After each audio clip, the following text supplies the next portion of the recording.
Ismail Sabri dan pemandu kereta yang masuk longkang. Ramai kini bertanya, bolehkah urusan negara berjalan seperti biasa tanpa ada Perdana Menteri mengetuai kerajaan? Apa sebenarnya keperluan Perdana Menteri kalau keberadaannya pun seperti tidak terasa apa-apa? Selain hanya Ismail Sabri Yaakob sendiri yang hidupnya kini berbeza karena diiringi kereta dan motorsikal peronda polis untuk kemana-mana, manakala kita sebagai rakyat sekadar merasai kehadirannya bila mendengar bunyi siren polis yang mengiringinya kebetulan lalu sejalan atau berselisih dengan kita. Apakah kelebihan lain yang boleh kita nikmati? Akan mati tiba-tiba atau pendek umurkah kita jika tiada Perdana Menteri mengetuai negara ini? Secara umumnya negara kita ini diurus dan dipastikan ia berjalan dengan baik ialah melalui kewujudan jabatan-jabatan kerajaan dan peranan kaki tangan awamnya. Disitulah ada pelbagai jentera untuk menjaga rakyat, penguat kuasa undang-undang bagi memastikan kehidupan teratur dan pelbagai keperluan lain dalam kehidupan.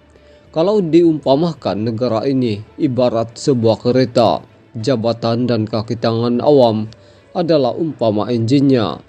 Sementara Perdana Menteri melalui kabinet dan parti yang mengetuai kerajaan pula memegang steeringnya bagi menentukan kemana hala tuju kereta itu hendak dibawa. Kita sebagai rakyat adalah penumpang kereta tersebut yang akan dibawa kemana saja kehidupan kita oleh sesiapa yang memegang steeringnya. Sebab itu kemana hala tuju negara akan kelihatan berbeza apabila Perdana Menteri atau parti yang berlainan memegang kuasa. Melalui kuasa memegang steering walaupun enjin adalah penting, pemandu yang cekap dan berwibawa jauh lebih penting sebenarnya untuk sesebuah kereta. Kereta yang mahal boleh jadi akan masuk ke longkang atau kemalangan jika pemandunya tidak cekap, apalagi jika langsung tiada kemahiran pemanduan.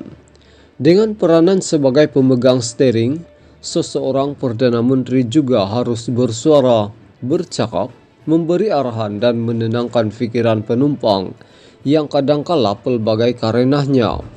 Tetapi selagi pemegang steering itu seorang yang diyakini kemampuannya dalam memandu serta jelas kemana kereta hendak dibawa, arahan atau cakapnya pasti akan sentiasa didengar dan dipatuhi oleh penumpangnya.